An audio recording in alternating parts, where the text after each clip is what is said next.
Hey everybody, what's up? We are back with another stock analysis, and today we will be looking at Reddit. So Reddit is a entertainment, social networking, news website where people kind of share things.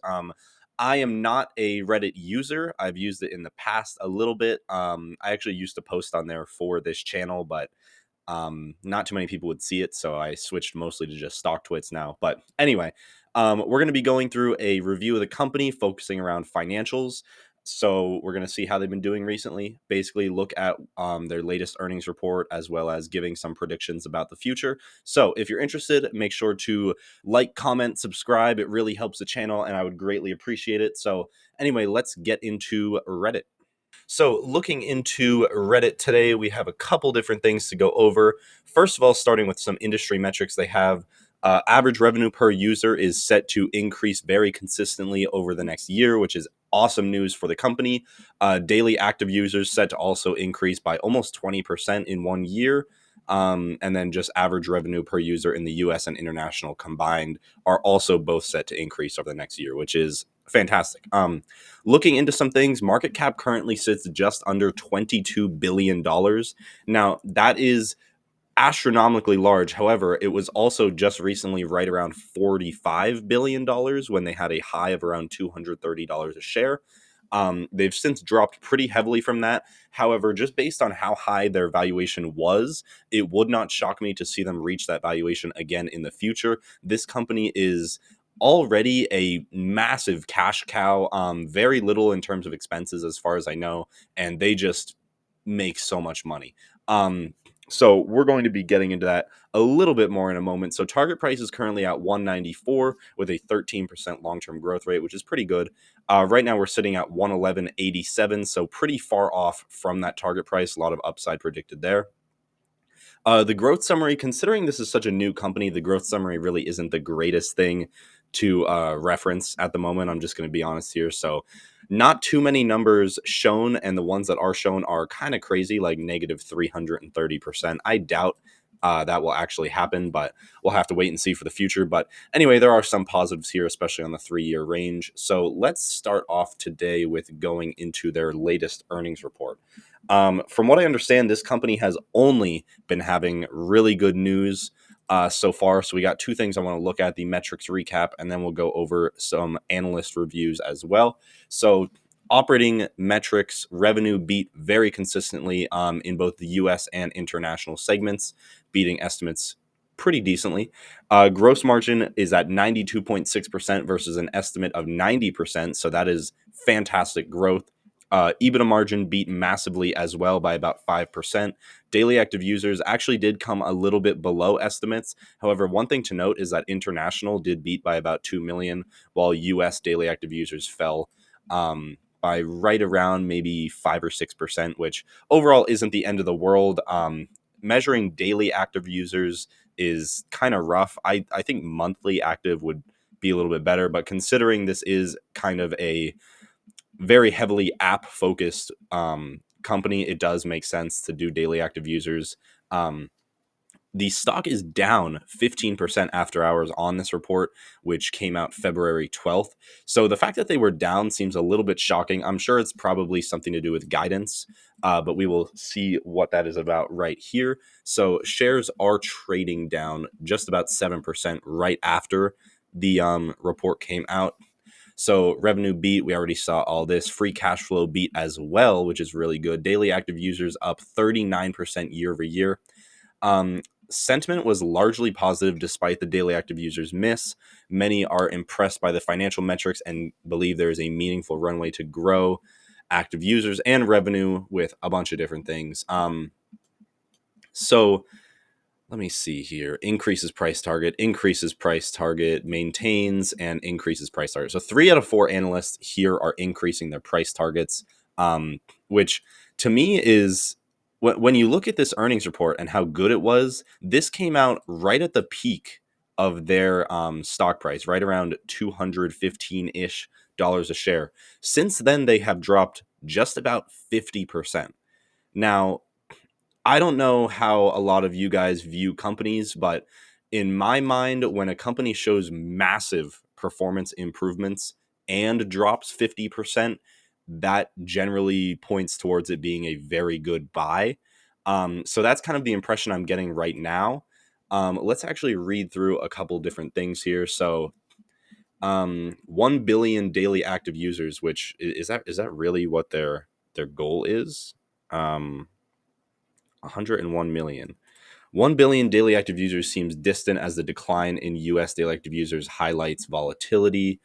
Um, Positive on ad monetization. Would see any pullback in shares as an opportunity to add to positions. That is exactly what I'm saying. Sees investments in ad infrastructure and expanding the base will drive significant revenue growth.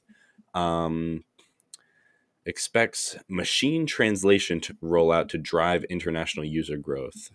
That seems like it's very big as well. Industry leading margins as well noted here. So overall, I think that this drop down 8% today, by the way, which is crazy. I think this drop is a enormous opportunity for this company. So starting right off with that, I wasn't even a big fan of Reddit for the longest time. I thought that their run up was kind of dumb that it increased so much from their IPO, but just seeing the results that they're delivering now, it's kind of shocking that they're not way higher. Now, I understand that, sorry, I'm flipping back and forth here, by the way, but I understand that being a fairly volatile company will result in things like this where they do drop so hard. We saw a drop like this coming from CrowdStrike, I think 2 years ago, if we just go over there, where um, just about a year and a half ago, where they were delivering really good reports and they saw a massive drop. Now, to be fair, with CrowdStrike, that was because of an isolated incident involving the company, but still, we saw a massive drop from them. Even just in the past couple months, they went from 450 to 300, and that was midway through having a fairly good report. Which actually I should probably cover. I should cover that fairly soon. It's not on my list. I'll add it to the list right now. Anyway, continuing, where were we? I will get distracted if I start talking about other companies. Anyway, let's get into the basic financials now. So sales saw massive growth over the past year, going from 800 million to 1.3 billion. Net income did see a very large loss. And I know I did say the company does not have a lot of expenses earlier, but one thing to note is that they have a massive amount of advertisement as well as a huge number for research and development, which honestly could be massive for them. New forms of monetization, while they're already making well over $1 billion in sales, will be huge for this company. Now, something I would like to point out is this company has no profits and makes 1.3 billion in sales. Meanwhile, they're a 22 billion market cap company. That is something to think about. I would say when they were back at 45 billion, they were aggressively overvalued. With the latest earnings report, as well as just the margin progress that we've been seeing recently, I would very much argue that they are undervalued now, even despite being at 22 billion at the moment, which is still a massive number. I do believe they are most likely undervalued now, and definitely perceived by the market as being undervalued. Um, so anyway, keep moving forward here. SG&A expenses are definitely a big problem. Um, it's just kind of the way it goes at this point, where they are spending a ton on company improvement. Um, but hopefully that translates to a couple more years straight of enormous revenue growth. But anyway, moving forward through here, so net income is just about at 500 million in the negative. Total shares have been increasing over the past year, but before that they really weren't at all. However, that is because they just went public. Just to be clear, that is why the total shares changed. They went public at just about halfway through 2024. One other thing that I'm going to point out, just as the ADHD is kicking in and I'm flipping around here, they did increase their total workforce by 11% in the past year, which, in my mind, with a very high growth company like this, is just another sign of how much they are growing. So overall, I would take that as a really good sign, just on top of what everything else we've been seeing. So anyway, moving forward here, balance sheet. Keep going. So 1.8 billion in cash. Total assets are at 2.3. So almost all of their assets are cash, which some people do find to be a little bit concerning. But in my mind, this company operates an app and a website that has hundreds of millions of users. probably over a billion, honestly. They probably have over a billion users, but there's really no need for them to have a ton of assets when you really consider it.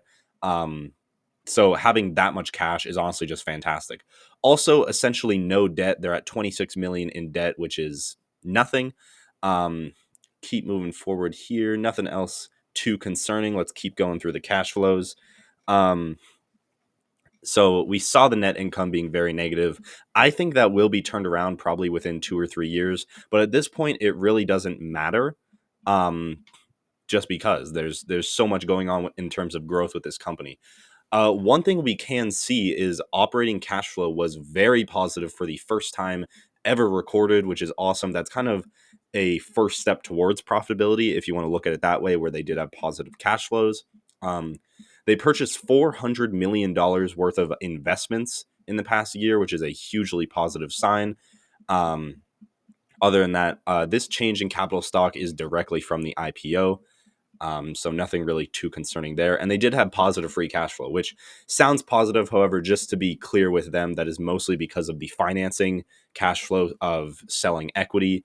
However, they did have a lot of money from funds from operations, but overall, it is positive mainly because of that selling of equity. So I wouldn't take this free cash flow as too much of a positive sign. It's mostly just that's how it went. Um, Anyway, we won't get too much out of the ratios just because they just went public, but there is some stuff here that is good, like gross margin, 5% improvement year over year. Net margin, we see massively negative. Same thing with operating, and SGA did increase a ton over the past year as well.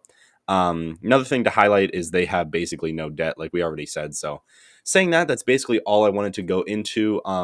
With this company dropping so much from where it was, I do view this as a very strong buy at the moment. I don't know if I'm going to pick it up myself. Obviously, do all your own research. Don't take anything I say as direct investment advice. I'm just here to inform and entertain.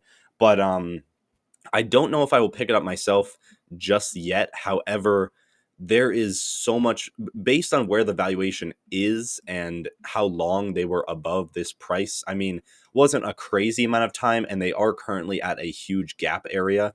I would say if they can reach this $80 roughly price range, which actually I'm just gonna mark that now just so I remember.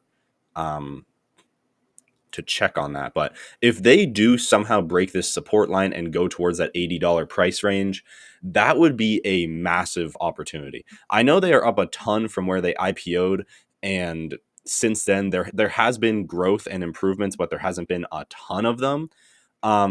Even still, that is an enormous opportunity, which I would see as very, very positive. So yeah, that's about it. That's all I got for Reddit today. I think definitely follow this support line just to see if the price can reach that range. But other than that, that is all I have for today. Thanks so much for watching, and I will see everybody in the next video.